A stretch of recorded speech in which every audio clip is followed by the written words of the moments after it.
होगा? देखिए, अब जो डेट आया है उस डेट को तो ये लग रहा है कि जो उम्मीद थी कि जैसे जनरली होता क्या है कि परीक्षा हुई, जब नियुक्ति पत्र बंटता है तो उसके बाद उम्मीद होती है कि अगला नोटिफिकेशन आ जाएगा। लेकिन जो अभी हाल का जो न्यूज दिख रहा है और जो सूत्रों से जानकारी आप लोगों के द्वारा भी मिलती है, और जो डेट आया है उस डेट में जो दोबारा काउंसलिंग की डेट दी गई है वो 26 मार्च तक दी गई है। तो ये तो क्लियर हो गया कि अब मार्च के अंत तक नोटिफिकेशन आने की कोई संभावना नजर नहीं आ रही है। किसी भी अगर कोई विषम परिस्थिति आ जाए, वो राताराती हो जाए, वो बात अलग है, लेकिन जो एक नॉर्मल, एक जो बुद्धिजीवी वर्ग का सोच है वो क्लियरली दिख रहा है कि मार्च के अंत तक नोटिफिकेशन आने की संभावना नहीं है। अगर नोटिफिकेशन अप्रैल के पहले महीने में आता है तो कितना भी जल्दी कराएगा तो 1 महीना लग जाएगा, यानी अप्रैल एंड से पहले या मई के फर्स्ट वीक से पहले एग्जाम होने की संभावना बड़ी कम नजर आ रही है। कोई ऐसी विषम परिस्थिति आ जाए तभी ये संभव, अदरवाइज अप्रैल अंत तक या मई में परीक्षा होगी। और इससे बहुत लाभ भी मिलने वाला है। लाभ सबसे ज्यादा किस बच्चों को मिलेगा? उन बच्चों को मिलेगा, देखिए मेरी चाहत भी थी कि 23-25 वाले आ जाएं, तो अब 23-25 वाले अब जितने भी बिहार के विश्वविद्यालय हैं तो उनके लोगों से निवेदन है कि भैया जल्दी जल्दी उनका एग्जाम करा दीजिए, क्योंकि सब लोग जानता है कि इतनी लंबी बड़ी वैकेंसी, इतनी बड़ी वैकेंसी मिलना बड़ा मुश्किल है।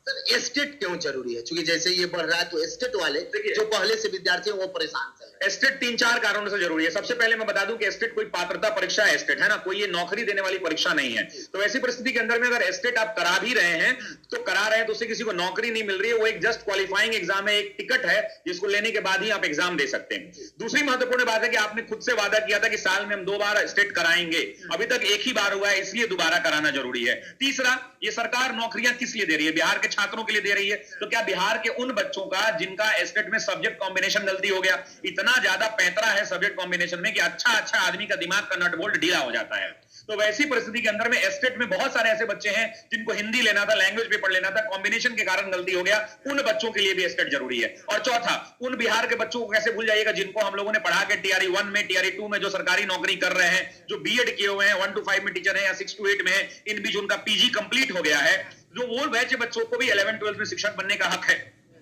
और हक क्या है भाई? परीक्षा देना है, जिसका नौकरी होगा वो परीक्षा के थ्रू होगा नौकरी, तो उन बच्चों के लिए भी आवश्यक है। और जो नए लोग पास करके आए हैं, जो बीएड नए लोग करके आए हैं, नए सत्रों में आए हैं, उनके लिए भी एस्टेट की परीक्षा आवश्यक है, क्योंकि बराबर का मौका मिलना चाहिए सबको। और सभी बच्चे इस बात को जानते हैं कि जो लाखों की वैकेंसी है, ये टीआरई 4 की वैकेंसी अंतिम सबसे बड़ी वैकेंसी होगी, इसके बाद उतनी बड़ी वैकेंसी नहीं आएगी। तो वैसी परिस्थिति के अंदर मेरा मानना है कि सबको बराबर का हक है और एस्टेट होना चाहिए तो होना चाहिए, और कराना होगा। सुन लीजिए होगा जी, कराना होगा, जो कि आपने वादा किया है। और वादा करने से नहीं होगा। आप छात्र का कल्याण चाहते हैं, माननीय मुख्यमंत्री क्या चाहते हैं कि हमारे बिहार के राज्य के लोगों का कल्याण हो, छात्रों का कल्याण हो, उनके लिए अच्छा सोच रहे हैं। तो भाई ये तो कोई नौकरी देने वाली परीक्षा नहीं है, ये पात्रता परीक्षा है और बिल्कुल होना चाहिए। पूरक पर लगातार विधानसभा में प्रश्न पूछे जा रहे हैं, विधान परिषद में प्रश्न पूछे जा रहे हैं। ऐसा नहीं होगा, हम भली बात बोल रहे हैं। मौखिक आश्वासन से कुछ होने वाला नहीं है जब तक लिखित रूप से आश्वासन नहीं दें। और मेरा कहना है कि आप क्लैरिटी दे दीजिए। हमारे भाई बहन छोटे कितने दिनों से वहां बैठे, 45 दिन से वहां बैठे हुए हैं। आपका घर का बेटा वहां बैठता तो आपको अच्छा लगता क्या? नहीं अच्छा लगता ना। तो वैसी परिस्थिति में किसी के घर का बेटा और बेटियां भी बैठी हुई हैं, तो आप कह दीजिए कि पूरक देंगे। और सारी पूरक कहां से मांग रहे हैं? घरे से मांग रहे हैं क्या? नहीं, आपने वैकेंसी निकाला, आपने कहा कि 87,000 लोगों की जरूरत है। वैकेंसी कैसे आती है भाई? अलग अलग जिलों से मंगवाया जाता है कि आपके यहाँ कितना सीट खाली है, तब सबको जोड़ा जाता है। तो अगर आपने 87,000 सीटों पर वैकेंसी निकाली है तो क्या 87,000 लोगों की जरूरत थी कि नहीं थी? थी। तो वैसी परिस्थिति में 66,000 रिजल्ट क्यों आया? और दूसरा ये सवाल है कि ये भी आयोग को बताना चाहिए या जो एग्जाम ऑथोरिटीज है उनको बताना चाहिए कि क्या इसके अलावा 66,000 के अलावा काबिल बच्चे नहीं मिल पाए क्या? क्या न्यूनतम अंक तक लाने वाले आपको बच्चे नहीं मिल पाए जो सीटें खाली रख ली गई?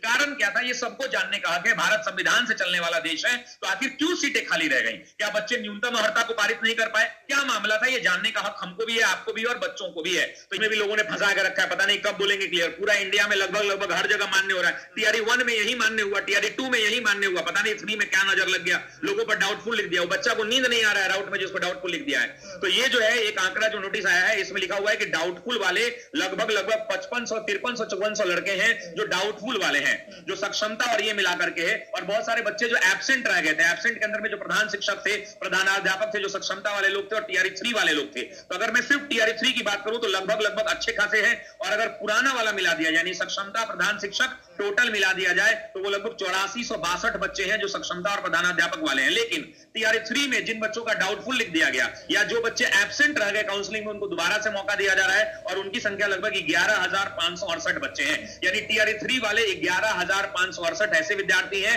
जिनका या तो डाउटफुल लिख दिया गया या तो वो एब्सेंट है। और डाउटफुल वाले विद्यार्थियों की संख्या जो यहां पे दी गई है उसमें लगभग 3785 ऐसे विद्यार्थी हैं जिनके ऊपर में डाउटफुल लिखा गया है। तो मेरा ये मानना है कि ये काउंसलिंग का डेट है और काउंसलिंग का डेट सबके पास आ गया है। टीआरई 3 का 19 को है और 20 को है टीआरई 3 वालों का।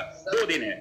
उस पर कितना समय? देखिए सक्षमता वाले पर जो ट्रांसफर का है, यानी टीआरई 1 में जो लोग नौकरी पे आए, जो टीआरई 2 के अंदर में है, बहुत सारे मेडिकल इश्यूज हैं बहुत सारे लोगों को, और जो सक्षमता वाले हैं, तो उन्होंने बताया कि लगभग 1,90,000 लोगों का ट्रांसफर होगा और अगले 2 महीने में होगा। सॉफ्टवेयर बन के तैयार है, उसका ट्रायल होगा। हमको पता नहीं ट्रायल कंफर्म हुआ है कि नहीं हुआ, लेकिन 1,90,000 लोगों का ट्रांसफर करने की बात चल रही है। और मुझे उम्मीद है कि 2 महीने का मतलब क्या हुआ, मार्च ये पूरा निकल जाएगा, अप्रैल ये पूरा निकल जाएगा, तो मई मिड तक आप मान के चलिए कि इनकी ट्रांसफर पोस्टिंग कर दी जाएगी, तब उसका भी असर दिखने को मिल सकता है। लास्ट प्रश्न होगा, सबसे अधिक आवेदन इसमें होगा, 23-25 वाले भी करेंगे, स्टेट के बाद सब लोग करेंगे, और 2 माह जो ट्रांसफर पोस्टिंग का समय मिलेगा, क्या 23-25 वाले को अच्छा भाई फायदा होना चाहिए, बच्चों की पढ़ाई अच्छे से होनी चाहिए, इसका हम लोग ख्याल रखते हैं। बहुत बहुत धन्यवाद। बहुत शुक्रिया, बहुत धन्यवाद।